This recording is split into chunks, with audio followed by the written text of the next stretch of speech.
बहुत पुरानी बात है, एक जंगल था। उस जंगल के सभी जानवर आपस में मिलजुल कर रहते थे। उसी जंगल में एक शक्तिशाली शेर रहता था जो जंगल का राजा था। जंगल में एक लोमड़ी भी रहती थी जो बहुत चालाक और होशियार थी। लोमड़ी के मन में हमेशा से ही जंगल का राजा बनने की चाहत थी। वह किसी भी तरह शेर की जगह जंगल का राजा बनना चाहती थी। उसने कई बार प्रयास किए किंतु हर बार असफल रही। एक बार चालाक लोमड़ी ने सोचा क्यों ना जंगल में भी चुनाव करा लिए जाएं। इसी बहाने मुझे राजा बनने का मौका मिल सकता है। लोमड़ी सबसे पहले हाथी के पास गई और बोली, हाथी महाराज, आप तो इस जंगल के सबसे शक्तिशाली जानवर हो, लेकिन आपकी जगह शेर को जंगल का राजा क्यों बनाया गया है? इस जंगल का राजा तो आपको होना चाहिए। हाथी को लोमड़ी की बात में दम लगा। हाथी बोला, वह तो सब ठीक है, लेकिन मैं जंगल का राजा बनूंगा कैसे? जंगल का राजा तो शेर है। लोमड़ी ने झट से जवाब दिया, हाथी महाराज, इस बार जंगल में चुनाव करवा लिया जाए। जिसे सबसे अधिक वोट मिलेंगे वह जंगल का राजा बन जाएगा। हाथी लोमड़ी की बातों में आ गया और जंगल में चुनाव कराने के लिए तैयार हो गया।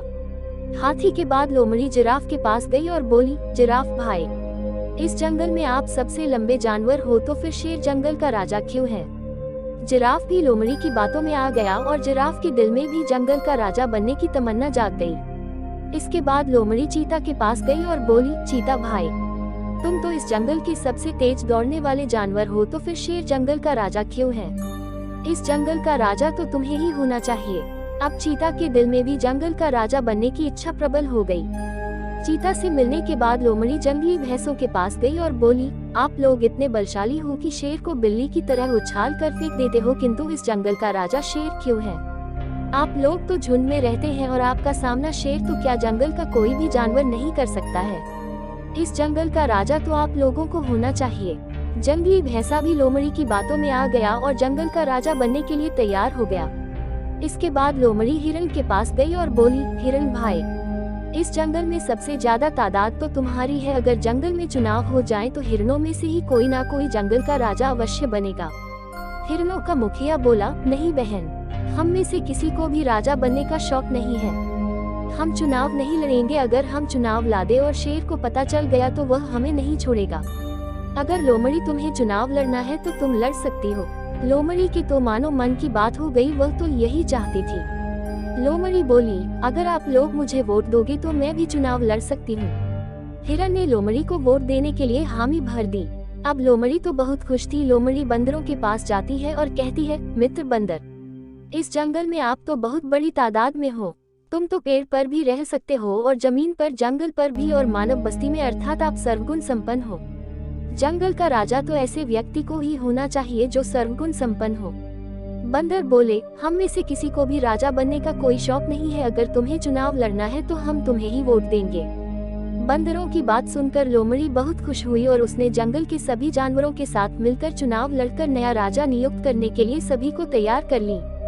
जंगल के सभी जानवर इकट्ठे हुए और शेर के पास जाकर जंगल में चुनाव कराने की बात कही।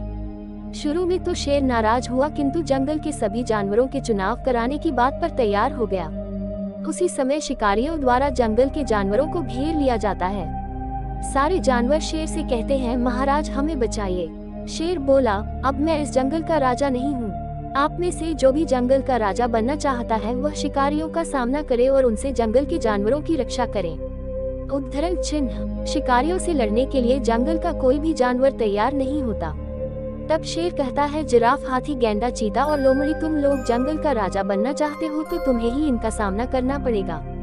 ये सुनकर सभी जानवर कहते हैं कि उनमें इतना सामर्थ्य और जिगरा नहीं है कि हम इन शिकारियों का सामना कर सकें। ये काम तो शेर ही कर सकते हैं। वे लोग राजा बनना जितना आसान समझते थे इतना आसान नहीं है। न ही राजा की जवाबदारी संभालना हर किसी के बस की बात है। जंगल के सभी जानवरों के आग्रह पर शेर शिकारियों से जाकर भिड़ गया। शेर के हमले से डरकर सारे शिकारी भाग खड़े हुए।